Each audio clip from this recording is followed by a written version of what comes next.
গোটা ঘটনা শুনলে অবাক হবেন আপনিও। তার কারণ দিনের পর দিন এভাবেই সরকারের ভর্তুকি দেওয়া রান্নার গ্যাস অবৈধভাবে পাচার করতেন ভদ্রলোকের বেশধারী এই কালোবাজারি। কথায় আছে না, চোরের 7 দিন তো গৃহস্থের একদিন। আর সেই কাণ্ডই যেন ঘটল হাবড়ায়। দিনে দুপুরে গ্যাস ভর্তি 106টা সিলিন্ডার লরিতে করে পাচার করার সময় গ্রেফতার ড্রাইভার, খালাসি এবং গ্যাস গোডাউনের মালিক।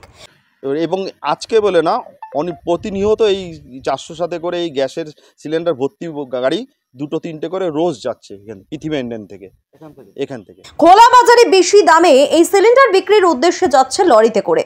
পুলিশে খবর পাওয়া মাত্রই কি করলেন জানেন? শুনুন তাহলে, গল্পের মতন করে গোটা ঘটনাটা বুঝিয়ে বলছি।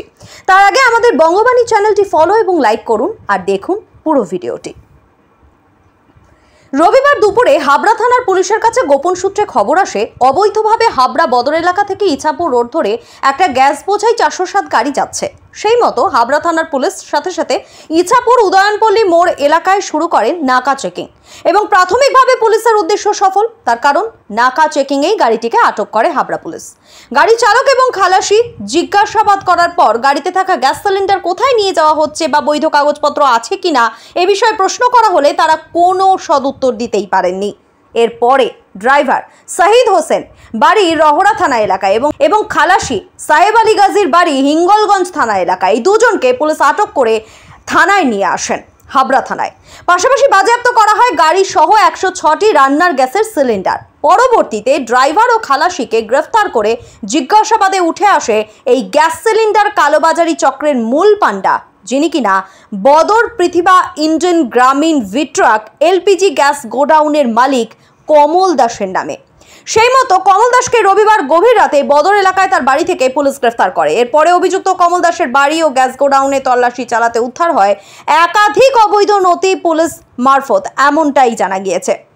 পুলিশ সূত্রে আরও জানা গিয়েছে, গ্রাহকের গ্যাস তারা অবৈধভাবে সংগ্রহ করে। এছাড়াও বেনামি গ্রাহক সংখ্যা বাড়িয়ে তাদের নামে গ্যাস তুলে দিনের পর দিন এভাবেই লরি ভরে ভরে সিলিন্ডার খোলা বাজারে চড়া দামে কালোবাজারি করা হতো। সোমবার হাবড়া থানার পক্ষ থেকে 3 জনকেই বারাসত আদালতে পেশ করা হয়। তবে গ্যাস গোডাউনের মালিক কমল দাস ও গাড়ির চালককে 7 দিনের পুলিশি হেফাজতের আবেদন করে আজ বারাসত আদালতে তোলা হলে বিচারক এই দুজনকে 3 দিনের পুলিশি হেফাজতের নির্দেশ দেন। এই ঘটনা নিয়ে আমরা কথা বলেছিলাম বদরের বাসিন্দা অরূপ আইচের সঙ্গে। তিনি কি বললেন শোনাবো আপনাদের। কি মনে হচ্ছে এই গ্যাস কিভাবে ব্যবহার করা হয়? এই গ্যাস আমার মনে হয় যে এই গ্যাস বাইরে গিয়ে এগুলো 19 কেজিতে কনভার্ট হয়ে, যেহেতু 19 কেজি কমার্শিয়াল গ্যাস দোকানে ব্যবহার হয়, সেই গ্যাসের দাম অনেক বেশি। যার জন্য এই 14 কেজির এত শয় সিলিন্ডার এইখানে কাস্টমারের ম্যানুয়াল বুকিং করে কাস্টমারকে ঠকিয়ে সেই গ্যাস বুকিং করে ম্যানুয়াল বুকিং করে, অ্যাকচুয়ালি ম্যানুয়াল বুকিংয়ের কোনো নিয়ম নেই। নিয়ম হচ্ছে গ্যাসের বুকিং IVRS, আমরা যতটা জানি IVRS করে ফোন করে বুকিং করতে হয়।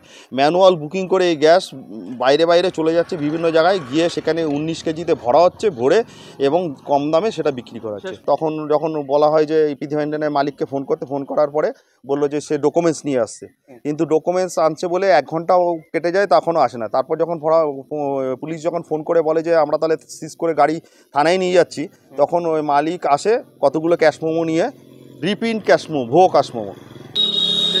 শেষ পর্যন্ত এই গ্যাস সব কাস্টমারের গ্যাস ব্ল্যাক করে বাইরে অবৈধভাবে ব্যবসা চলছে। একটা সরকারি ডিস্ট্রিবিউটার লোককে ঠকিয়ে এইভাবে গ্যাস বাইরে ব্ল্যাকে বিক্রি করছে। আমরা চাইবো এর উপযুক্ত তদন্ত হোক এবং এই ডিস্ট্রিবিউটারশিপ ক্যান্সেল করা হোক। যে অবৈধভাবে এত সিলিন্ডার বাইরে পাচার করা হচ্ছে, সরকারি জিনিসের ক্ষতি করছে, লোকের ভর্তুকির গ্যাস বাইরে নিয়ে ব্ল্যাকে বিক্রি করছে। আমি চাই, আমরা সব গ্রামবাসীরা এবং সবাই চাই যে এর উপযুক্ত তদন্ত করে এই ডিস্ট্রিবিউটারশিপ ক্যান্সেল করা হোক। হাবড়া বদর থেকে উজ্জ্বল শিকদারের রিপোর্ট, বঙ্গবাণী নিউজ।